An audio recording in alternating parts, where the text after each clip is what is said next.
session is entitled Engaging in Agtech, and it will be presented by Mark Sloan. Mark will do a presentation and then we'll shuffle some chairs. He's got a couple of friends, including the man with the Tatura accent, to come up on stage in the similar vein to before, and they'll have a conversation. So there will be sort of a bit of an opportunity to take questions at that stage. Now, Mark is the Agtech project lead with the Department of Energy, Environment and Climate the Action. Is that what it's called? No, okay, you can sort that one out. Mark's been involved in a range of Agtech initiatives that have helped farmers begin their journey with Agtech. He's less grumpy now that people are sitting down, so he'll start off with a smile on his face. But Mark Sloan, come on down. That's right. That's your microphone there. All right. That's for later, yeah. All right, cheers. Thanks very much for that, Michael. Neil, is it? Sorry, all good. I'll just wait for a few more people to come through and then I'll get started. Just a little bit about myself before we do. Yeah, as Neil mentioned, I'm a project lead with Agriculture Victoria's AgRin initiative, which at the moment we're looking at supporting the Agtech ecosystem in Victoria. Up until now, we've done a lot of work supporting farmers and their adoption of Agtech, and that's kind of what I'll be talking about today, is sharing some stories around the last 4 years, I guess, and some of the initiatives we've rolled out to help farmers get some Agtech on farm. Okay, so yeah, 2019 I started with Agriculture Victoria with their on-farm Internet of Things trial. Is anybody in the room that was part of that trial? Any farmers? One, very good. So that was our $12 million initiative, and then that was followed up by the $10 million Digital Agriculture Investment Scheme, which was a broader Agtech initiative which encompassed more technology than just the Internet of Things type. My personal background is livestock and grains and the heavy vehicle industry. Prior to my role with Agriculture Victoria, I worked with an international company called Geosys, which I know some people in the room have used, and I've crossed paths with them previously. And I've spent a little bit of time with a company out of Bendigo called AgriNouse who do software solutions for the livestock market. So moving on about this presentation. So I'm going to start off with some definitions around, I guess, differentiating Agtech from IoT. And then I'm going to do things a little bit differently for this presentation. I'm going to try and build a picture around farm business resilience and how Agtech can help you improve yours. And we're going to look at answering those questions. And then I'm going to share some support and resources with you that you can find through the Agriculture Victoria website. And a bit of a question and answer section as well. And then after my main session, I'm going to ask Tony McCarthy and Trev Elliot to come up on stage and have a little bit of a panel discussion around their journey so far with Agtech. So before I get started in the presentation, I always do a disclaimer. So just because a lot of the photos that I will share with you today will have branding on them, it's not a sign that Agriculture Victoria endorses their products. They're just sample technologies that are out there. And I threw in a funny photo. Did anybody get that? Yeah, very good. All right. So some definitions. So as I mentioned, Agriculture Victoria rolled out the On-Farm Internet of Things trial in 2019 and the Digital Ag Investment Scheme. So Internet of Things and Agtech, how do they differ? Well, as you can see, IoT is a kind of a subset of Agtech, and when we talk about IoT or Internet of Things, we're really talking about connected devices. So if you go over and see the guys from Rubicon and Schedule It, their devices talk to the cloud, and they're called an Internet of IoT solution or Internet of Things solution. Whereas Agtech, which can include a wide range of other types of technology, such as variable rate spreaders, that's more your broader Agtech solution. So there's just a couple of definitions to help you differentiate or better understand some of the language we'll be using in this presentation.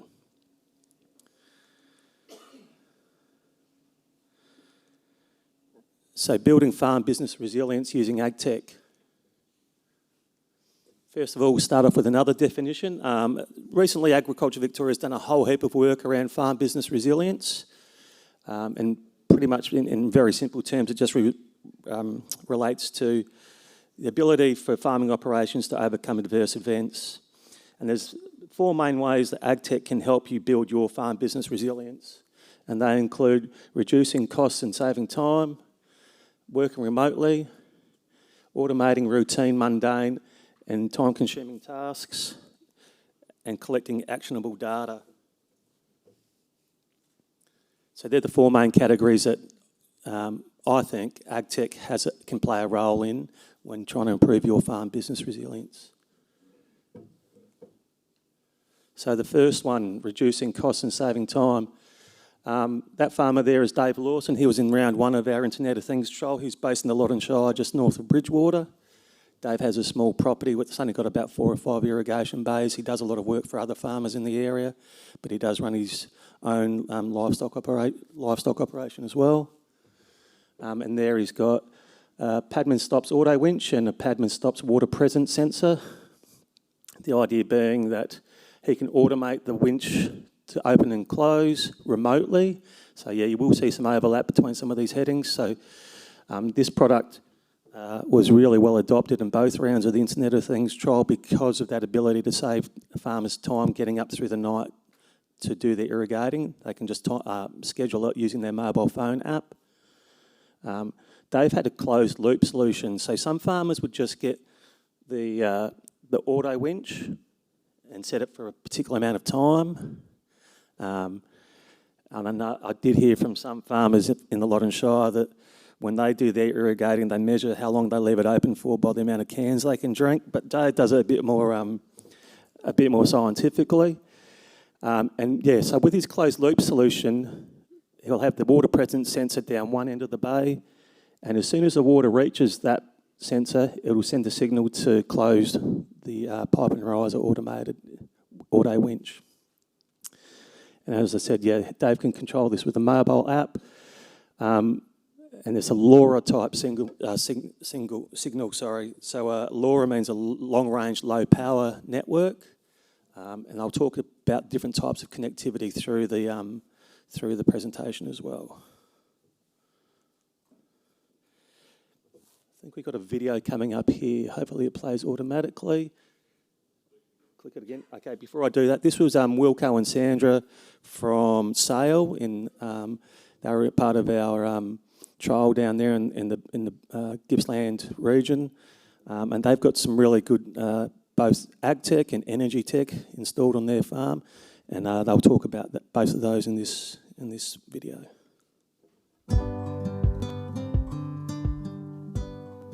With the cow collars, I used to visually check the cows for heat 4 times a day.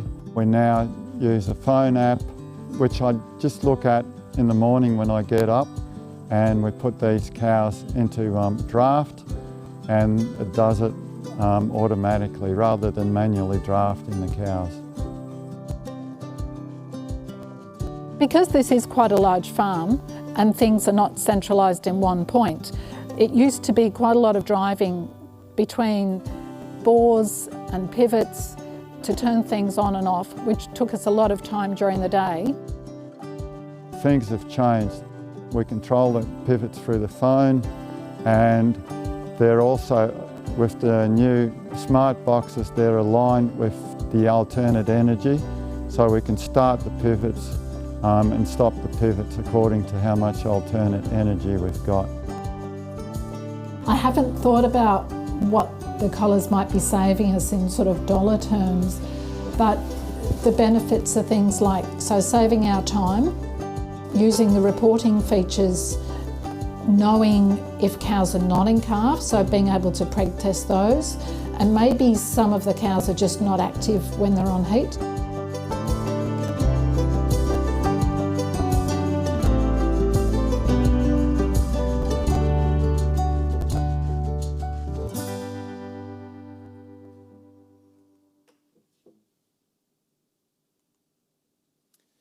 So yeah, I'm going to go QR code crazy in this presentation. So if you've got your phone, get them out and just maybe make a note of some of these websites I'll direct you to. So if you want to find more about the energy solutions that Sandra and Wilco had, you can go to the Energy Smart Farming page on the Extension Oz website. And that was, the Energy Smart Farming Initiative was kind of rolled out in conjunction with the IoT trial. Not a lot of farmers got involved with both, but Sandra and Wilco did. And they made a great case study for some of those funding initiatives that we've rolled out. I think one of the most important things as well to take from that video, and it was a common theme throughout the Internet of Things trial, was this idea of improving your quality of life using technology, saving time. That was a real common theme throughout all of the trial participants. Wasn't necessarily that financial return that they were looking for or that they were receiving. It's just, they can automate some of these day-to-day tasks, and we'll look at that a bit more in the presentation, but automate some of these day-to-day tasks, to make their life easier, I guess.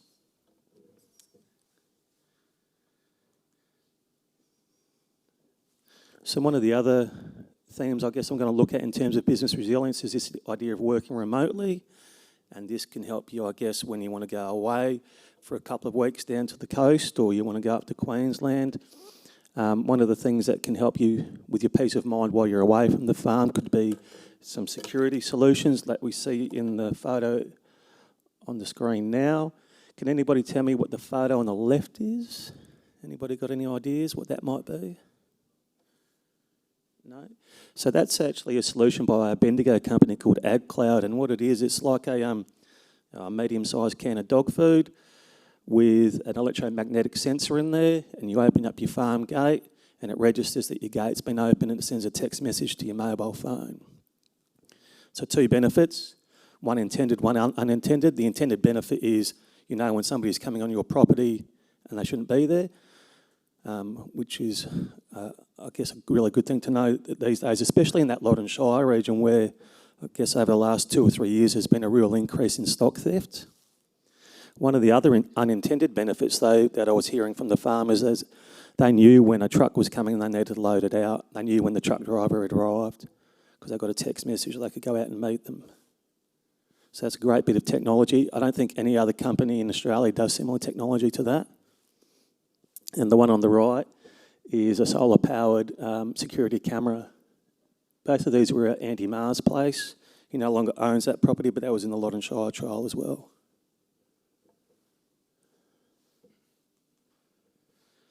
Moving on so in this part we'll look at some technology that can help you automate those really boring day-to-day tasks, such as checking water supply, so tanks sensors and water trough sensors. That particular one on the screen has satellite connectivity through an Adelaide company called Myriota, and it's battery powered. So that'll send maybe 2 or 3 signals a day to give you your water level.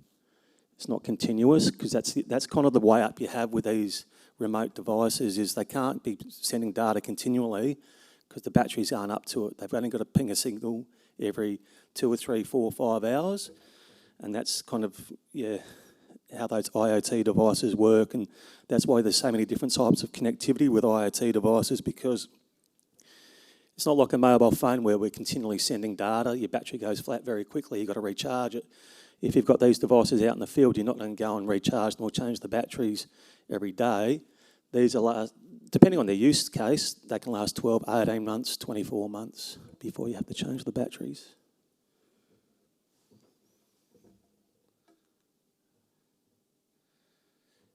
Here's another little video from our Ellenbank Smart Farm.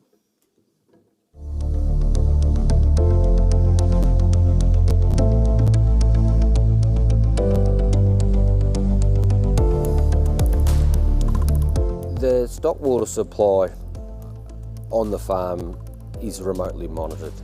The tanks are fed from a spring-fed dam, and it's a gravity-fed system. So it's really critical that we monitor the levels of these tanks, but more so is the flow. Not only is the flow for usage from the animals, but the main part, or the main reason we use it, is for leak detection. So in the past, when we weren't monitoring this supply, basically if a ball cock had come or a float had come off a trough, it would be nearly 30 days or however long it took for the animals to return to that paddock before someone could possibly notice that was off. And some of these flow rates are up to to 12 or 1500 litres an hour, and with relying on a tank-fed system, you can quickly or easily deplete this supply. The flow meters that are positioned at the outlet of each of the tanks are remotely monitored through the Halo system. So basically it's collecting that real-time data on the flow or use of that water. So basically being able to look at where these trends and when the valves are not closing lets us determine where a potential leak may be. Okay, following on from this theme of monitoring your water troughs and tanks, this is a great little device produced by a guy called Nick Seymour down in Hamilton. His business called Farmo. Again, another unique product that you won't see anywhere else in Australia or the world. Nick's got the patent on this. You drop it into your stock trough, it gets to the bottom, tilts over, sends a signal to say you've got an issue with this trough. Probably one of the, in terms of return on investment, probably one of the better products on the market at the moment, made in Victoria.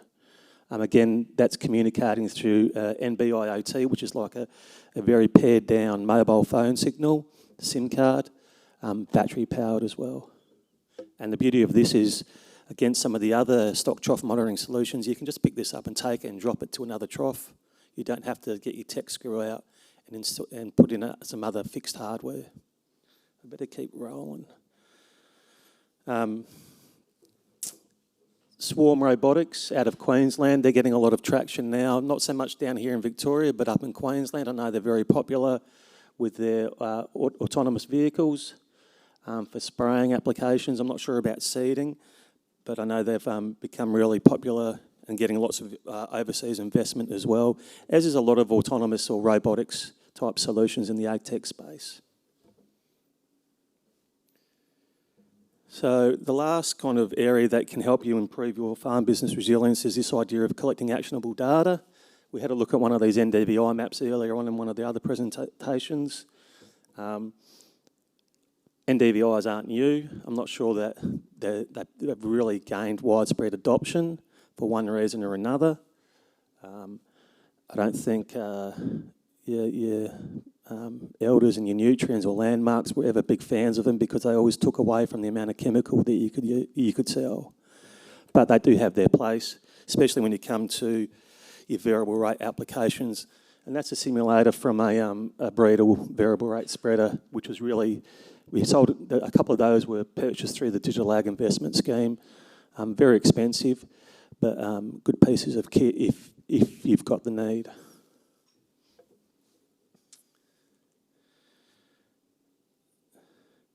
Okay, the last couple of slides are your more traditional Agtech that I'm sure a lot of you have or have seen.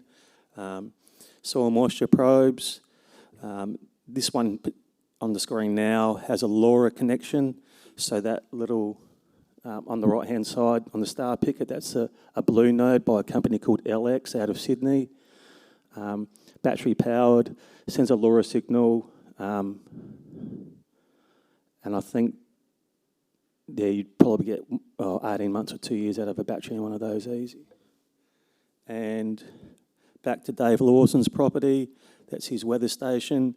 Now this one has 3G, 4G connectivity, so just a SIM card, solar powered, with some battery backup, and that's the sort of data that you can view off of these types of devices. So.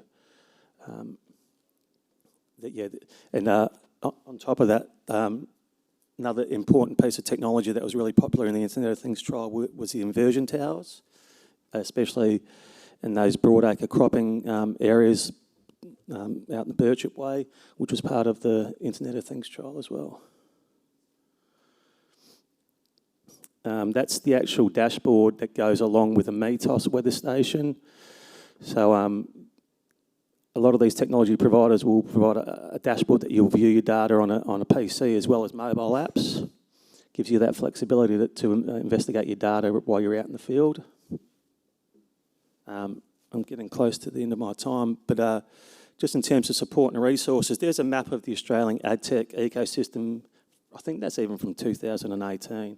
as you can see, there's hundreds of businesses on there. It's all about finding one that's going to work for you.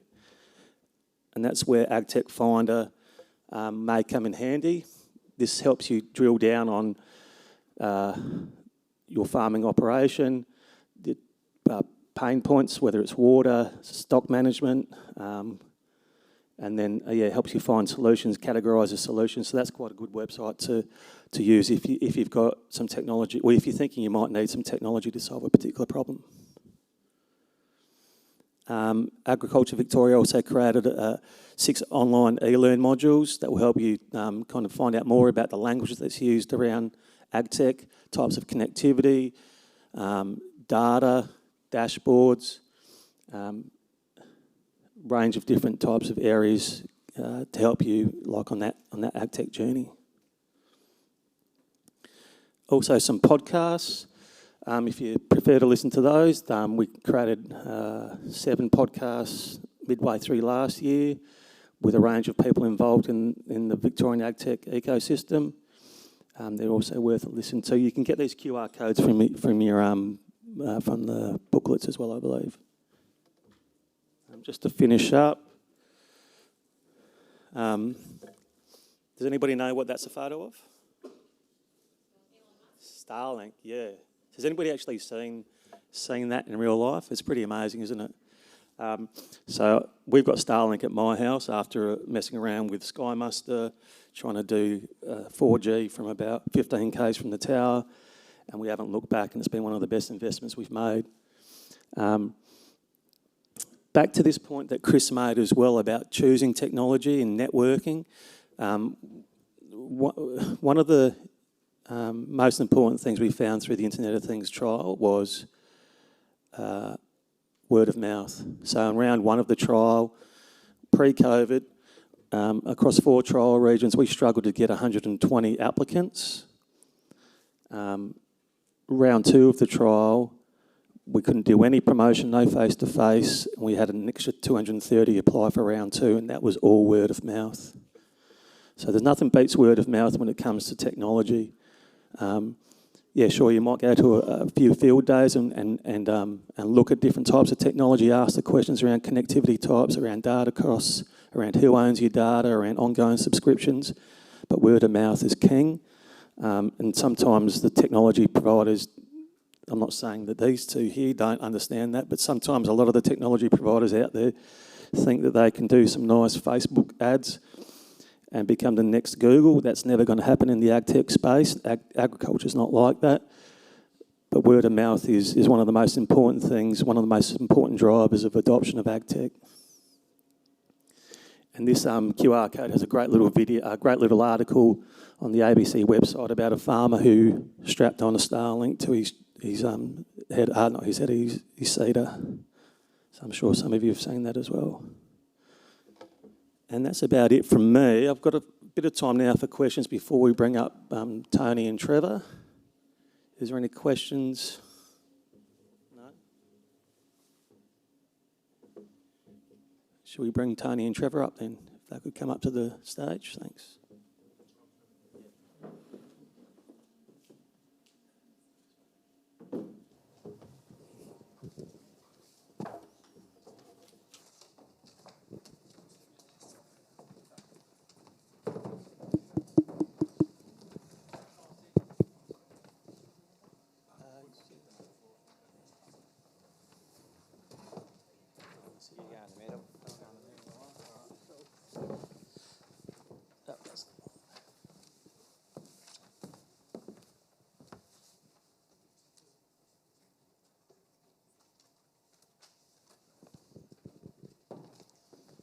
So I'd like you to help me welcome Trevor Elliot from Rochester and Tony McCarthy from Tatura. Thanks.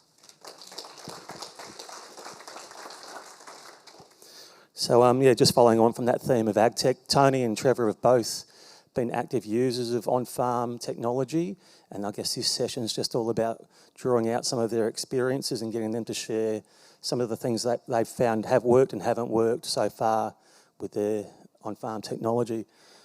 So I'll just start off with a couple of easy ones. I'm not sure who wants to go first, but If you can just tell us a little bit about your farm and the types of technology you've installed, Trevor. Farming predominantly dry land, to be honest, but roughly 1,000 hectares of irrigated, and grow a couple of hundred hectares of lucerne and also irrigated winter crop. I used to be young and single and not care about going home.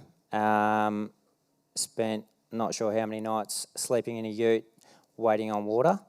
And that's all fine until you get married and have kids and you actually want to go home to them. So staying up all night trying to do water becomes a bit too much, and you've got to look into something. And I think for 8 years I've been looking for something that was going to suit my program.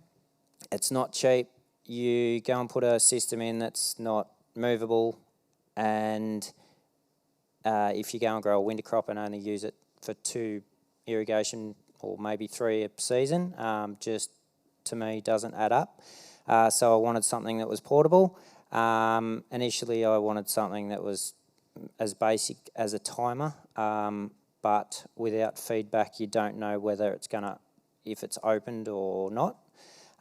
So then you sort of got to jump to the next level, which I did, and I've got mainly on my pipes and riser setup, portable controllers now. Started with 10 and set a schedule and walk away from it. If something goes wrong, it notifies you, text, email straight away. You can have it that it'll skip bays or just send you an alert and then you sort it out. Yeah, it's limitless to what it can do, to be honest. Yeah.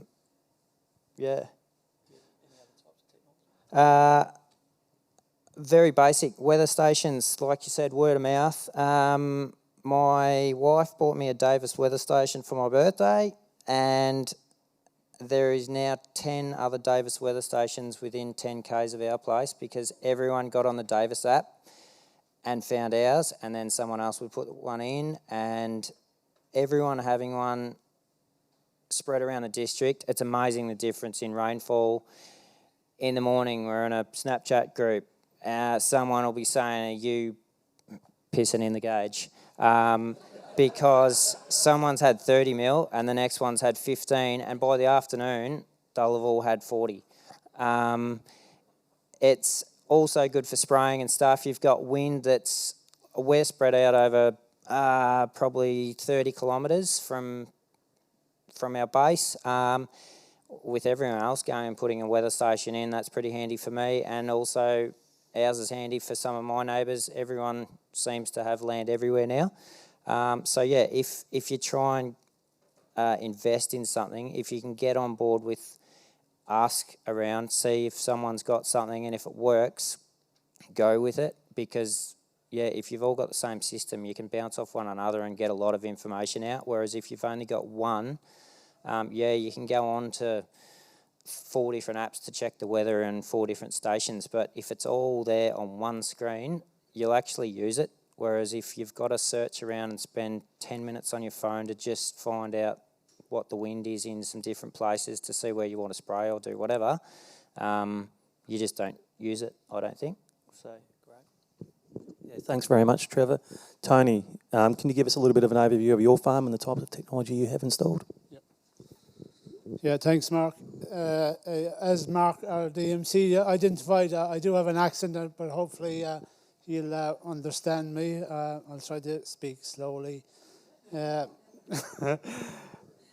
So anyway, as Neil pointed out, yeah, our journey to Northern Victoria has been taking a few turns, and I suppose we had to learn irrigation quickly. I mean, our business, we run a dairy farm, we milk 600 cows, and our business depends on irrigation, and that drives our profitability on farm. So I suppose from get-go, we knew we had to manage water. We knew the buzzwords, getting water on, getting water off quickly, is something we took on board early on, and I suppose any development we have done on farm, we have put padman doors on them so we can automate them at a later stage. But I guess our biggest challenge was getting water on, getting water off quickly. It meant for a dairy farmer getting up at night, and dairy farmers already being time poor and trying to pack a lot into it each day. We had to do something because, as our previous speaker said, look, your eyes would be hanging out after 3 days of irrigation because, in the end, you might have 2 or 3 outlets going, and you wouldn't. You just lose total focus on what's going on. So I suppose initially we got the padman timers, and that made a huge difference to us in the sense that we were able to set times and automate, and at least get through the night, I suppose, for an investment of $1,200 or something at the time, and maybe 3 or 4 units. We could go from night time to morning without getting out of bed, which is critical, I suppose, to any business. For you to be able to to be human, I suppose. And look, again, speaking to neighbours and stuff, one of my neighbours, as I say, was an old school farmer, and what his technology was, he would camp in the paddock at night and sleep downwind of the water, and when the water would touch his toes, he'd know it was time to change the irrigation. But look, we did invest in the padman system of the chatterbox, I suppose, and that improved. Again, it meant less trips to the paddock, I suppose, and meant that at least we could put the sensor at a predetermined spot, and then you could go out and make the changes to your timers. At least when you know what the first bay is doing, I suppose you can say the next 4 bays are going to have a similar time zone. So again, that was another improvement. And I suppose we do grow permanent pasture, and look, we did automate 60 hectares so that we can control it with the smartphone. I suppose that was the continuation from the padman timers, and that led to a whole new world of being able to adjust it on the fly, I suppose, and being able to do it remotely on your phone, and utilizing sensors at the bottom of the bay so you can, at least you can go home and you can do it on the computer. And it's, I suppose the time saving for us was phenomenal, and we could pack much more into the day and just be more productive. Because at the end of the day, a lot of the time irrigation falls back on the farm owner, or staff knock off at 6 o'clock, and you're there to make sure the thing runs through the night. So, and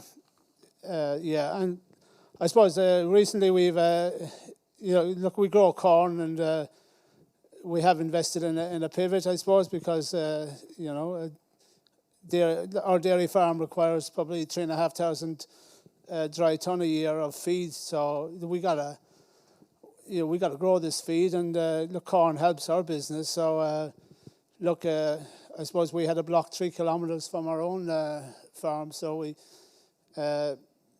when we bought it, we had intended to put a pivot on it. And look, I suppose pivots, there's a cost to pivots because we still got to pump the water now, which is going to cost us another $50 a meg. But I guess it just we can do it on our phone. We can adjust it. It sends us messages to say everything is okay, and with the use of moisture probes, I suppose we know when to irrigate, and we know that the crop is getting what water it needs and when it needs the next irrigation. So that's been a big addition, and labour saving, I guess, is number one. Labour is hard to get, and labour is not always reliable. So I guess anything we can do to invest to automate stuff on farm, we look at it. I mean, we have installed the cow collars. Again, as Mark had pointed out, the cow collars, I suppose the takeaway, it means that labour doesn't have to be as skilled on farm, and the farm owner or the farm manager doesn't have to be there at every milking, and the system will operate. It'll draft the cows. It'll have them for AI. It can draft sick cows. It's the Fitbit of the cow world. It identifies when she's not walking as much as she did previously, and identifies heats, and so it's been a big win for us, I suppose. Look, we keep investing. We keep looking. What's the next thing, and what can we invest in? I suppose, from when we started out, cash is always, you can put money, we have a bag of money, I suppose we make, and we got to distribute it accordingly in different parts of the business, and, be that machinery, be that technology. I suppose we got to look at what gives us the best return. And I suppose that when you have kids and you got to go to footy at the weekends and stuff, it makes family life much better when you can have automation in the business. So I guess that's my take. Yeah, thanks very much, Tony. And you touched on a few of those things as well as Trevor, about what I mentioned in my talk about, those unintended benefits, I guess, from using this technology in terms of quality of life and time savings and things like that. Just going off script a little bit here. So how did you settle on those technology providers that you've partnered up with? What led you to those particular companies, Trevor? I'd been asking some irrigation companies that I deal with for years about, I wanted automation, but none of them really wanted to sell me anything because they didn't suit what I wanted. I didn't want to get tied down to a system that I couldn't move, because on one block I've got over 100 bays. So to go and set that up as a permanent going thing, I'd hate to know what the cost, but it would be hundreds of thousands. I've so far last year I invested under 50 grand. I got 10 units that I can move around for that whole farm.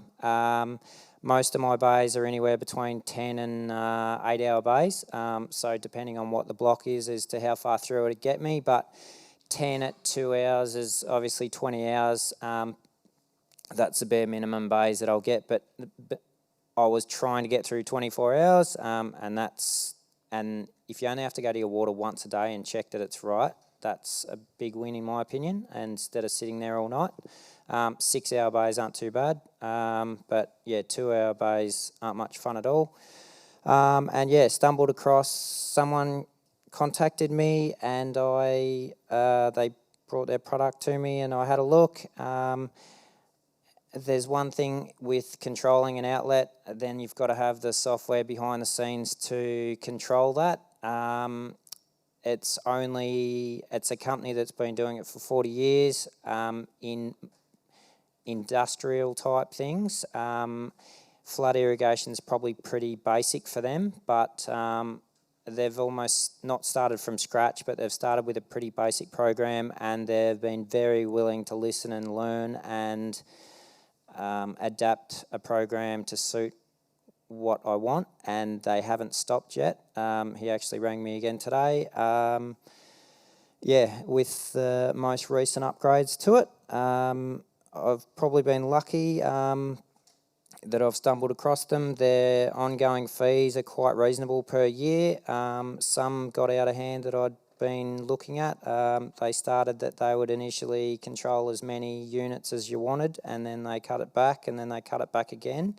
And their subscription fees were getting into the thousands per year, whereas the one I'm on is quite cheap, and you can do a lot of other things, include tank monitoring, weather stations, you name it. So a little bit of luck and word of mouth, and just asking, and don't just buy something that doesn't suit you. Wait until you get what suits your program.